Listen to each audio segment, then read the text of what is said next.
Officers from the Criminal Investigation Department had challenged the gang of 6 suspicious men to stop, but instead they drew arms and fired at the officers, and a shootout ensued.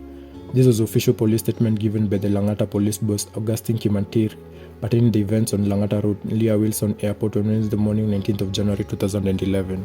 That would have been the end of the story and would have taken him at his word, but no.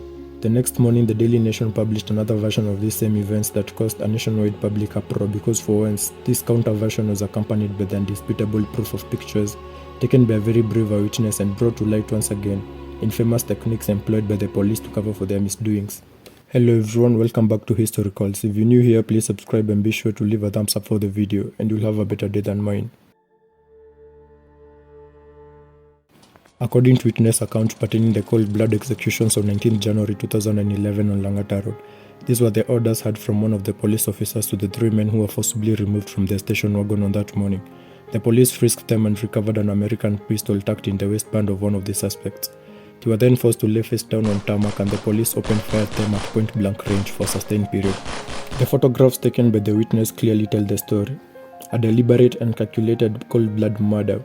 The unjustifiable and broad daylight shooting to death of suspects who had clearly surrendered.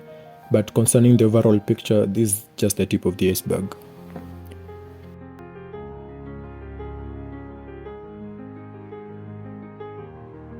Towards the end of the 20th century, while most African countries were in the midst of forming stable governments post-bloody independence regimes and ravaging civil wars, Kenya on the eastern side of the continent was recording insane statistics of civilian deaths by the police bullet. In 1996, the Kenya Human Rights Commission recorded a minimum of 2 deaths per week due to extrajudicial killings. In 1997, the number had risen to 3 per week, and in the next year, 2 people lost their lives every 3 days due to police activity. Most of these deaths was a result of a no-nonsense crackdown on criminal activity, majorly in Nairobi and its environs. For Kenya, the late 90s were years characterized by deep economic crisis, high unemployment rate, and a tense political atmosphere, where having dissenting political views would easily land you in hot soup, literally. It was during this time when criminal gangs emerged and flourished, mostly in areas with little to no state presence like in the slums. This promoted insecurity, and when the country was hard hit by a wave of bank robberies and carjackings, the government in 1995 formed the Flying Squad, a special police unit that was mandated with tracking down criminals and was authorized to shoot any suspect on sight with no due process taking course. The unit was feared and revered in equal proportion. It is without doubt that the operation greatly helped reduce criminal activity, but at a price. Though the high ranking in the government celebrated the unit's rogue and trigger-happy attitude as the only medicine to curtail the escalating criminal presence in the country, the grand scheme was that the unit was implicated in numerous extrajudicial killings and forced disappearances, extorting huge bribes from families of suspects or those arrested on trumped-up charges, and hoarding stolen motor vehicles for personal benefit.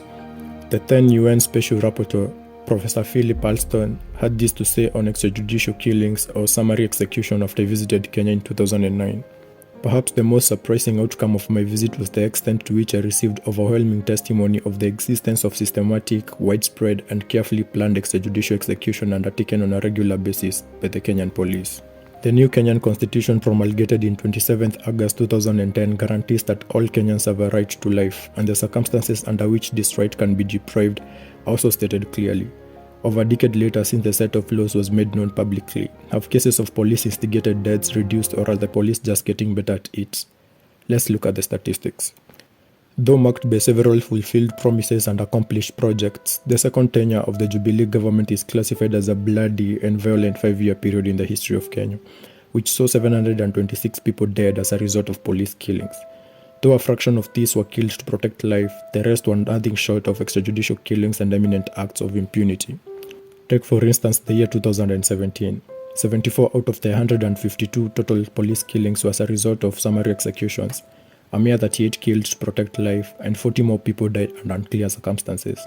The Human Rights Watch documented more than 100 cases of police killings of opposition protesters during the 2017 elections. Perhaps the saddest death during this electoral period is of 6-month-old Samantha Pendo, who, according to reports, was choked with tear gas smoke and then beaten by the Kenya police during a crackdown on protesters in a slum in Kisumu. The year 2021 was a year when sensational records were set and astonishing statistics recorded all over the world, and Kenya once again was on the limelight, with police brutality causing 187 deaths, the highest record of extrajudicial killings in the history of Kenya in a calendar year. Coupled up with enforced disappearances, the result is 219 cases in 161 separate incidences. Of the 187 police killings, 30 cases were reportedly associated with Pangani police station, which is flagged as a hotbed for extrajudicial killings. And every month in that year there was a case of police officers from the station being accused of murder, except for June. Monthly records indicate that the month of August was the most notorious, with 22 police killings being recorded in 21 separate incidences. The most memorable incident for this month was that of 1st August, where 2 brothers died under police custody in central Kenya, an incident that caused nationwide outrage.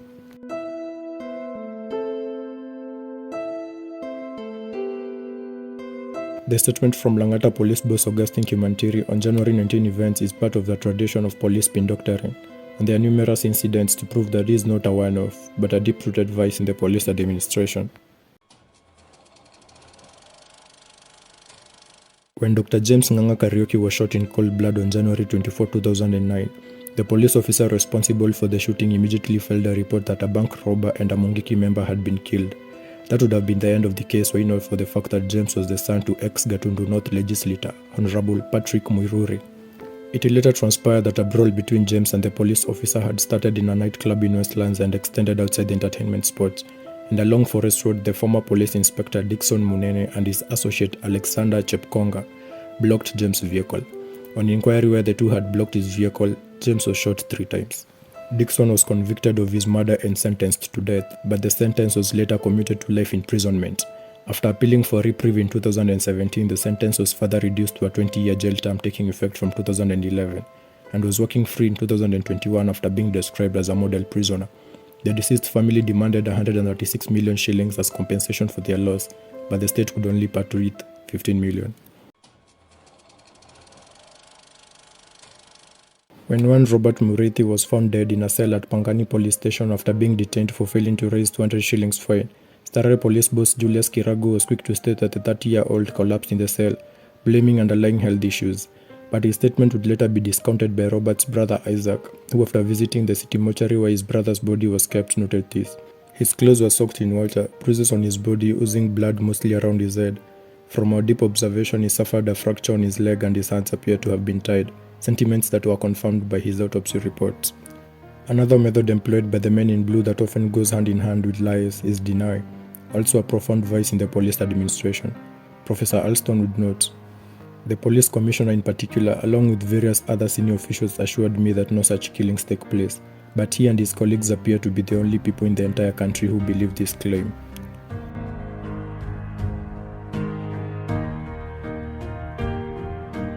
The police realize the situation at hand is drawing closer to a point where they will be held responsible for their misdoings. They counter by saying that they too are being shot at. It is not contested that the police are under attack. In fact, this is reprehensible and must be unequivocally condemned. It is also why international law allows the police to engage lethal force in self-defense or in defense of another life.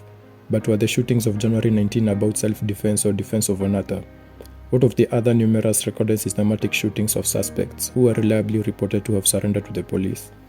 Take the case of Pangani police officer Rashid Ahmed, who is currently facing charges of the murder of 2 teenagers, Jamal Mohammed and Mohammed Tahir Keri, on 31st March 2017 in Isili, Nairobi, and a video of the same has been doing rounds on the internet ever since. The teenagers were part of a syndicate of armed robbers who wreaked havoc in Isili, Dandora, and other informal settlement areas within the capital, with a series of frequent burglaries, muggings, and murders. The most outrageous being the 2 are alleged to have killed a cop and flaunted wearing his police uniform on social media. It is without doubt that Rashid Ahmed has greatly helped tame armed crime in majority of Nairobi's residential areas, with the death of the 2 notorious thugs and conviction of others reinstating a sense of security. Though the officer says the alleged shooting of the pair happened when he was operating in line of duty and in self-defense, and that the decision by IPOA to summon him to answer the charges 6 years later after the incident is a well-planned move aimed at unlawfully punishing him, the fact that the video shows him executing the 2 suspects even after he had managed to neutralize the threat certainly renders the incident as cold-blood executions. A popular response from people who support his works was that the youths were gang members who lived by the gun and so should die by the gun. Once again, even though the killings were illegal, they were justified on the basis that strong arm policing is the best way to deal with criminals and restore order. These are 2 contrasting yet equally convincing sides of a coin. Kindly share your thoughts on the same in the comments below. The standard police response to journalists and human rights activists or anyone else who questions the police killings or casts a doubt on their version of events is always one to imply that they are supportive of the crime or are in league with the criminals. The Daily Nation report on the execution of January 19 on Langata Road records a uniformed policewoman challenging an inquisitive journalist. Kwani wewe ni mmoja wao, pia tutakuweka hapo. The standard response is aimed at one thing: discouraging the public from questioning or challenging the versions of events presented by the police. And since Kenyans dread crossing police paths, they are mighty fearful of personally or collectively raising issues of accountability around extrajudicial killings, even in the name of vindicating their own inviolable rights. Notice how media outlets withhold or utter the name of eyewitnesses and use phrases like "witness name withheld for security reasons" or "the name of the witness used is not their real name." But who are they protecting them from? Okay, we all know, but for now let's assume we don't. On 31st July 2008, the Kenya National Commission on Human Rights recorded the chilling confessions of a police officer, Bernard Kirinya, who said he witnessed the extrajudicial killings of 58 suspects by his colleagues under orders from his superiors. The former Special Crime Prevention Unit driver and officer turned whistleblower would be shot dead 3 months later on 16th October 2008, shortly after meeting with a close friend and a colleague.